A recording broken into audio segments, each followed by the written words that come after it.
আল্লাহর জিকির, দয়াময় আল্লাহ তাআলার জিকিরে মুমিনের অশান্ত হৃদয় শান্ত হয়ে যায়। ঠিক না বেঠিক? আল্লাহর জিকির এমন একটা জিকির, আল্লাহর নাম, প্রিয় নবীর নাম, এই নাম মুবারক নিলে মনে প্রশান্তি আসে। আলা বিযিকরিল্লাহি তাতমাইন্নুল কুলুব। আল্লাহর কোরআন বলে, সাবধান ওহে আমার বান্দারা, আমি আল্লাহর জিকিরে, আল্লাহ রাব্বুল আলামিনের জিকিরে অশান্ত হৃদয়গুলো শান্ত হয় তথা প্রশান্তি পায়। সুবহানাল্লাহ।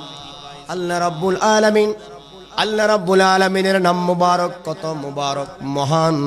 আল্লাহর প্রিয় নবী, প্রাণাদিক প্রিয় রাসূল সাল্লাল্লাহু তাআলা আলাইহি ওয়াসাল্লামের নাম মুবারক কত মহান। ঠিক না বেঠিক? যেই নাম মুবারক প্রিয় নবীর প্রেমিক যারা, তারাই নেই। আর প্রিয় নবীর দুশ্মন কখনো প্রিয় নবীর নাম মুবারক মহাব্বতে নেয় না। ঠিক না বেঠিক? ভালোবাসা থাকতে হবে, ভালোবাসা ছাড়া আল্লাহ এবং রাসূলের আপন হওয়া যায় না। সেজন্য একটা বিধান আছে, যে যাকে ভালোবাসে দুনিয়ায় হাসরের ময়দানে সে তার সাথে সঙ্গী হবে।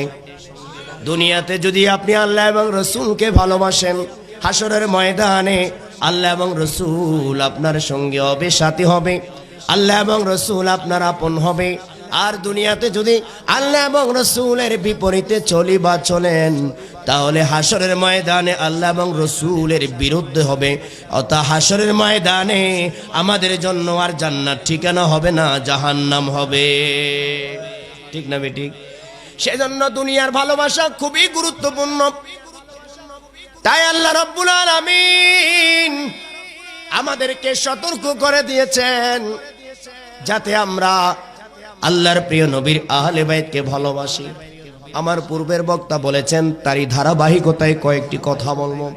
এর মধ্যে আজকে যাকে নিয়ে এত সুন্দর আয়োজন, আওলাদ রাসূল, মহান আল্লাহর ওলি, যিনি 109 বছরের আলেমে দ্বীন, আলেমের আলেম, আওয়াজ দিয়ে বলুন সুবহানাল্লাহ।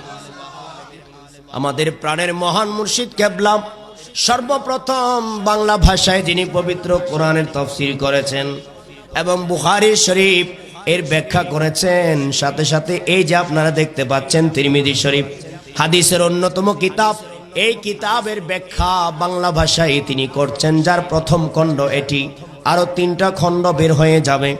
প্রিয় বন্ধুরা আমার, আল্লাহর এই মহান বলি অত্র এলাকায় এসেছেন, আমাদের জন্য বড় সৌভাগ্য। ঠিক না বেঠিক? আরো জোরে বলুন ঠিক কিনা? আমাদের জন্য সৌভাগ্য, আল্লাহর এই মহান ওলিকে আমরা পেয়েছি। একটু পরেই তিনার শুভাগমন হবে, আমাদের মঞ্চে তিনি তাশরীফ আনবেন।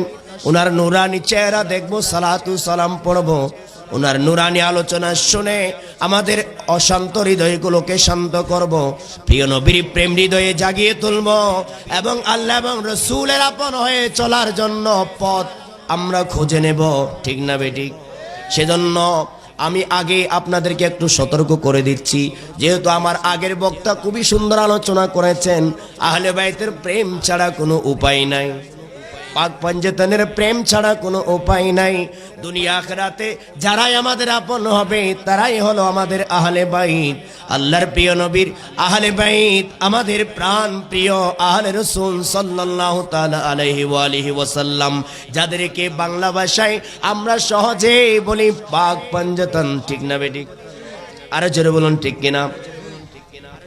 আমার আগের বক্তা বলেছেন, প্রয়োজনে জীবন দেব, কে কি বলল এটার পরোয়া করব না, কে আমাকে ভালো বলল খারাপ বলল সেটার দিকে দেখব না, কিন্তু আহলে বাইতের গুণগান করে যাব, এটাই হলো ঈমানি অবস্থান। ঠিক না বেঠিক? এবার আমরা একটু জেনে নিই আল্লাহ রাব্বুল আলামিন কোরআনে পাকে কি বলেছেন।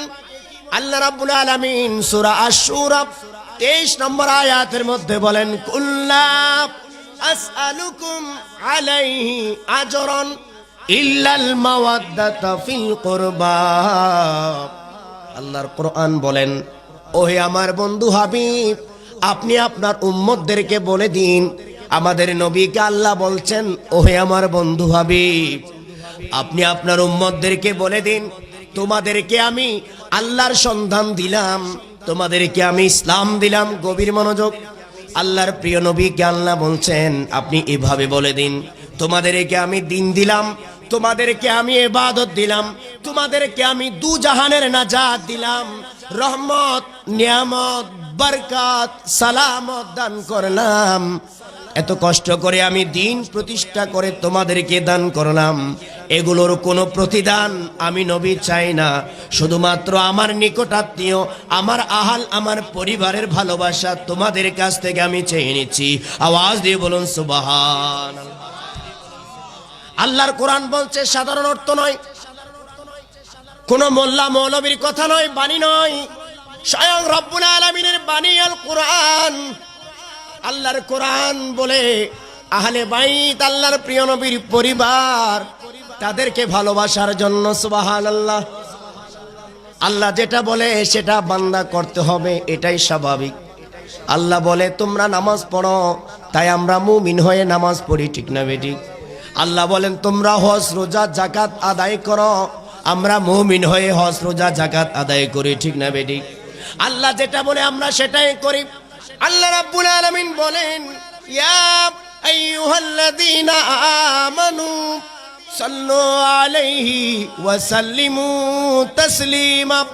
আল্লাহ রাব্বুল আলামিন বলেন ওহে আমার ঈমানদার বান্দা, মুমিন বান্দা, তোমরা আমার হাবিবের প্রেমে, আমার হাবিবকে ভালোবেসে, আমার হাবিবকে মহাব্বত করে, সর্বোচ্চ সম্মান প্রদর্শন করে আমার হাবিবের উপর তোমরা সালাতু সালাম আদায় করো। সুবহানাল্লাহ। কোরআন বলছে আমরা নই, কোরআন বলছে প্রিয় নবীকে সালাতু সালাম দেওয়ার জন্য। তাই তো আমরা বলি ইয়া নবী সালাম আলাইকা, ইয়া রাসূল সালাম আলাইকা, ইয়া হাবিব সালাম আলাইকা, সালাওয়াতুল্লাহ আলাইকা। বলেন কি বলেন না? আরো জোরে বলেন, বলেন কি বলেন না? আল্লাহ বলেছেন সর্বোচ্চ সম্মান দিয়ে বলো। তাই তো আমরা দাঁড়িয়ে দাঁড়িয়ে প্রিয় নবীকে সালাতু সালাম দেই।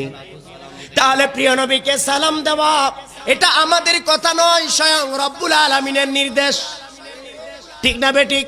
আল কোরআন সাক্ষ্য দেয়, সূরা আল আহজাবের 56 নম্বর আয়াত, তোমরা আমার বন্ধু হাবিবকে মহাব্বত করে সালাতু সালাম পেশ করো। তাই তো আমরা সবসময় সালাতু সালাম আদায় করি। আমরা যখন আজান দেই, আজানের আগে সালাতু সালাম পড়ি।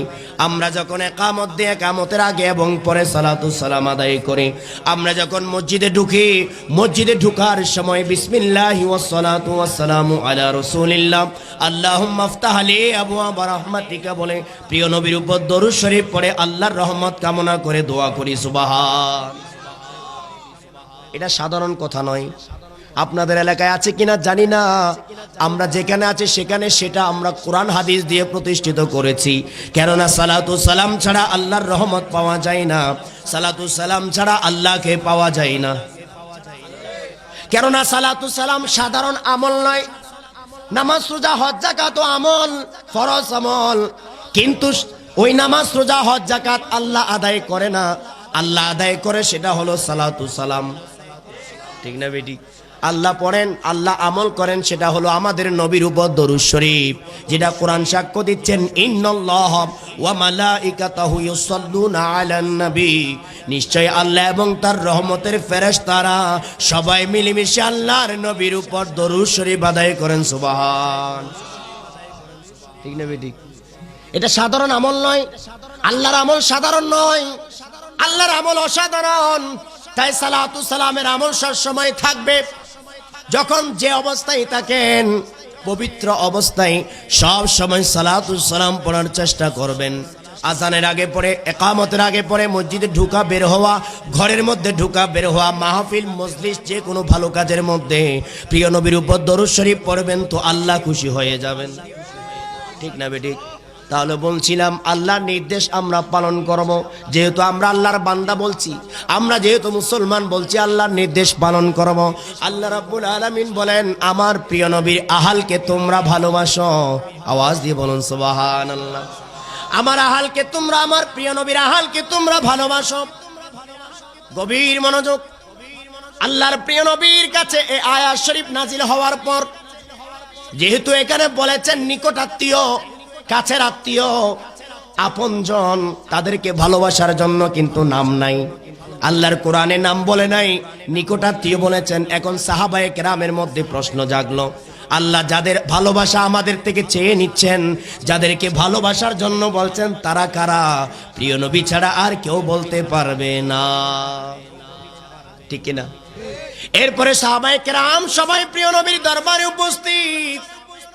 কালু, সাহাবায়ে কেরাম সবাই বলেন, ইয়া রাসূলুল্লাহ, আওয়াজ দিয়ে বলুন সুবহানাল্লাহ। দেখছেন আপনারা, সাহাবায়ে কেরাম প্রিয় নবীকে বলতেন ইয়া রাসূলুল্লাহ। তাই ইয়া রাসূলুল্লাহ বলা সাহাবায়ে কেরামের সুন্নত, ঠিক না বেটি? ইয়া রাসূলুল্লাহ ছাড়া কোনো ইবাদত বন্দেগী কবুল নয়, প্রিয় নবী ছাড়া কোনো ইবাদত নাই, ঠিক না বেটি? প্রিয় নবীর ভালোবাসাই ইবাদত, কারণ ওই ভালোবাসা না থাকলে কোনো ইবাদত আল্লাহর দরবারে কবুল হবে না, যেভাবে শয়তানের কবুল হয় না, ঠিক না বেটি? এবার আসুন, সাহাবায়ে কেরাম জিজ্ঞেস করছেন, ইয়া রাসূলুল্লাহ, হাবিবাল্লাহ, মান হাউলাইল্লাযীনা নাওয়াদ্দুহুম? ক্বালা ইয়া রাসূলুল্লাহ, আল্লাহ কাদেরকে ভালোবাসার জন্য বললেন? কোন নামে আমরা ভালোবাসবো, কাদেরকে আমরা ভালোবাসবো?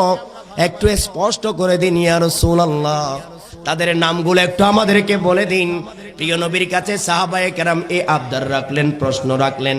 তখন ক্বালা, প্রিয় নবী বললেন, আলিয়ুন, ওই যাদের নামকে ভালোবাসতে হবে, যাদেরকে ভালোবাসতে হবে, যাদেরকে ভালোবাসা ঈমান, যাদেরকে ভালোবাসা ঈমানি ফরজ, যাদেরকে ভালোবাসার জন্য আল্লাহর হুকুম, তাদের নাম প্রিয় নবী বলছেন সাহাবীদেরকে তথা আমরা সবাইকে প্রিয় নবী বলছেন আলিয়ুন, অর্থাৎ তোমরা আলীকে ভালোবাসো। ফাতেমাতু,